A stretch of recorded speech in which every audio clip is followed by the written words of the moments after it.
Hey everyone, sorry I'm short.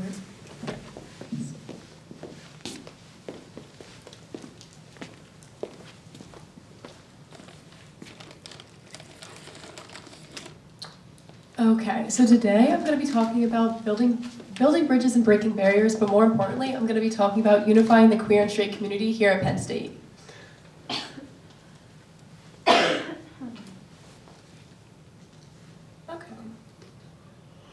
Okay. Hi guys, like they said, my name is Emma. I'm currently majoring in recreational park and tourism management, and I have a minor in sexuality and gender studies. As a queer student, I like to be very involved on campus. That is why I'm a student staff member at the Center for Sexual and Gender Diversity, as well as a peer educator. Through my position at the CSDD, I program and plan events, which is really fun, as well as facilitating conversation with students that come in. With my peer educator position, with a bunch of my other peers that work with the center with me, and upon request, we go to various classrooms and we talk about the queer experience as well as an educational portion. And I'm also a sister in the Alpha Delta Pi sorority, and I have loved my time in Greek life.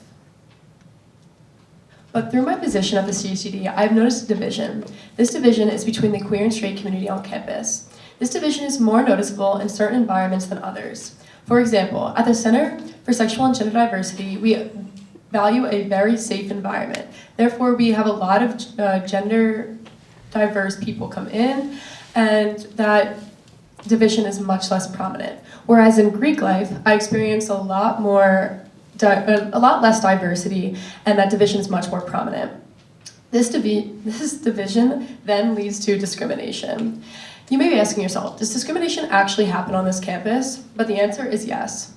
According to a PSU statistics from the President's Commission on LGBTQ equity from 2021, 75% of straight students on campus said that they feel a sense of belonging while they're here, while only 42% of gender minorities feel that same sense of belonging. If that's not enough for you, here is another statistic, focusing on stereotypes, microaggressions, and harassment. But most people who responded to this study reported insensitive and discouraging comments. 50% of people that identify as gay and 40% of people that identify as lesbian experience this harassment while being on this campus. You may be asking yourself, why is this still happening? Wasn't this left from a while ago? I have discovered that this is still happening because queer is not yet considered normal. Which leads me to the question, what is normal? Who establishes normal? The answer is society.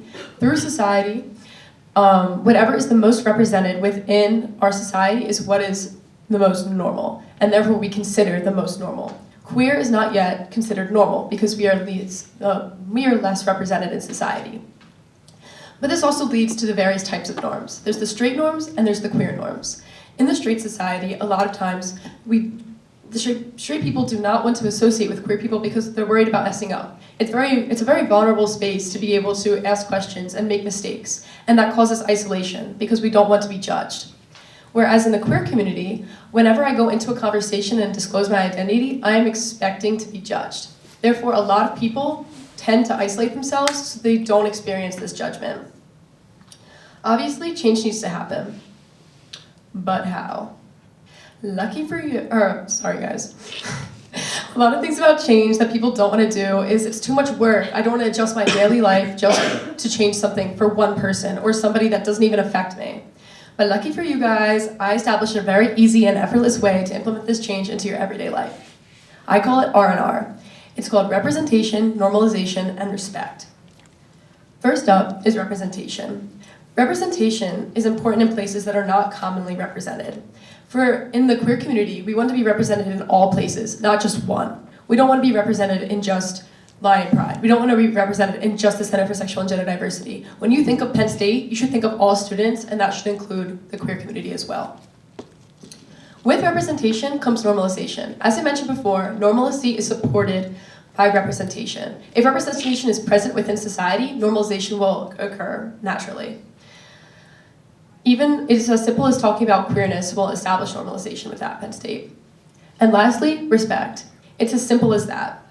Respect is very easy, but it also is a lot to ask. All that the queer community asks from you is respect. You can learn as much as you want by simply asking, as long as it's with respect. The overall goal of this, though, is to aid the normalization of stigmatized and marginalized communities. I myself have already implemented this system throughout my time at Penn State by initiating the founding of CHASM, the first Penn State queer service organization. I will go through how I implemented R&R. So first, we needed representation. If you didn't know, there's over 1,000 student organizations at Penn State. If you didn't know how many queer organizations there are 8. If you don't know the statistics, that's 0.008% of organizations here at Penn State are identifying as queer organizations. That is an extremely small number. Something you would look over, something somebody wouldn't even put a number to. So I decided that CHASM needed to be established. We needed to establish that representation on campus so people associate Penn State with being a queer community as well. Next up, we have normalization. Now that we have been established this semester for the first semester with a group of my founding members and my amazing exec team, we have been able to create more of a normalization. We also normalize by just advertising us as a group. We want to include everyone, not just queer people, but all genders, all sexualities, all races, all disabilities. Anyone that wants to join should be in this organization, and we want to do that through normalization. And lastly, all we ask of you is respect. The only thing that we could ask for is respect from all of you, because normalization and representation will happen on its own.